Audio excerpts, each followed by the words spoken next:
مجھے نہیں پتا کہ وہ ان کا جواب کتنا ذمہ دارانہ تھا یا نہیں تھا، لیکن میں نے کہا کہ اگر آپ کے پاس ہے تو پھر ہم کیسے لے سکتے ہیں؟ انہوں نے کہا کہ جی آپ ہمیں تحریری طور پر اس کے لیے درخواست دیں. پھر میں نے تحریری طور پر آل انڈیا کے جو ڈائریکٹر جنرل ہیں ریڈیو کے ان کو لکھا، اور پھر شاہد ملک ہمارے ہائی کمشنر تھے دلی میں، ان کو بھی لکھا.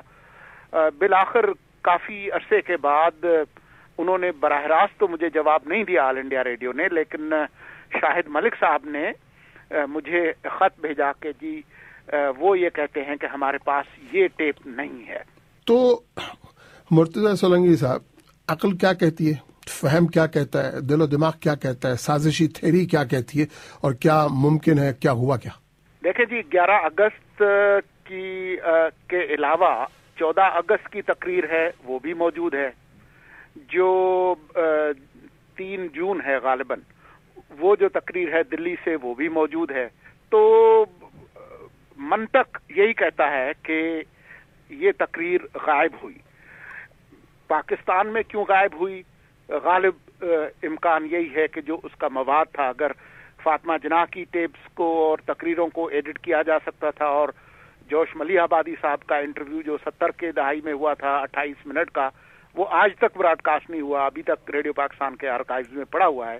تو غالب گمان یہ ہے کہ یہاں پر جو ہماری سیاسی قیادتیں آئیں، انہوں نے مناسب نہیں سمجھا کہ جناح صاحب کا نئی ریاست کے بارے میں جو ویژن تھا وہ لوگوں تک پہنچے.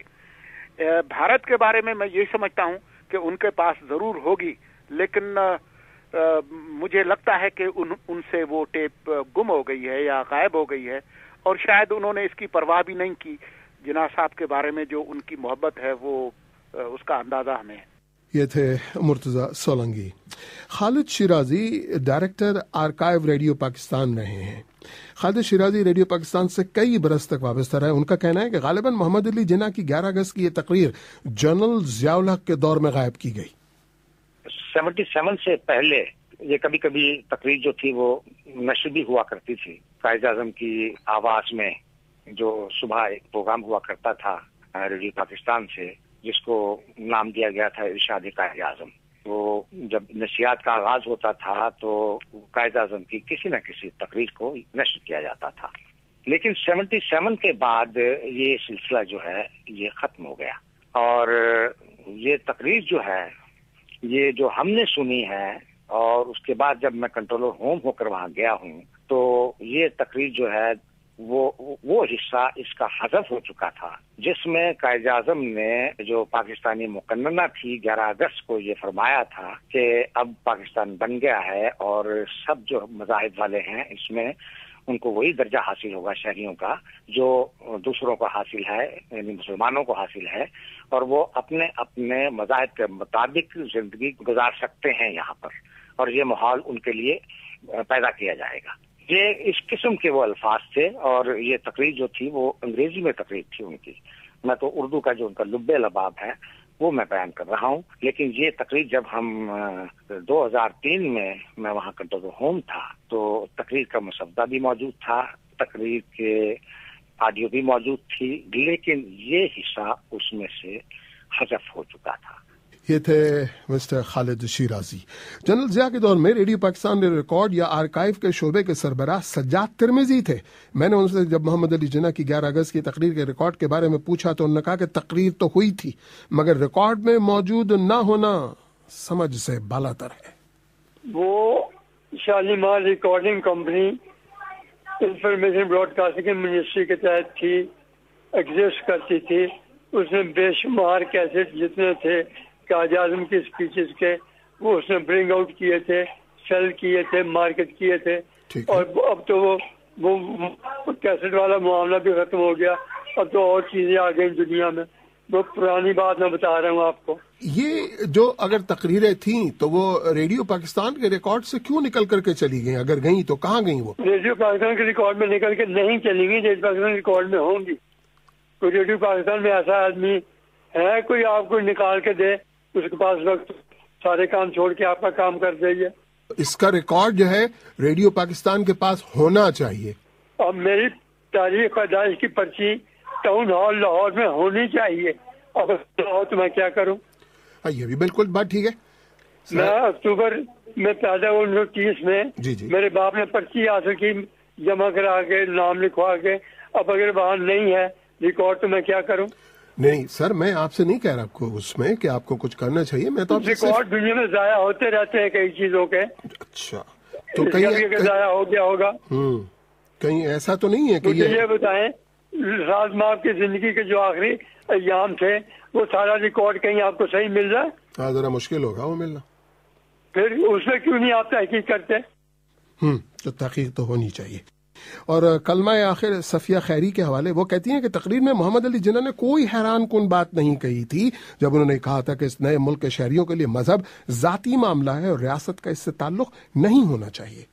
قائد اعظم کی پاکستان بننے کی پوری فلسفی تھی وہ یہی تھی.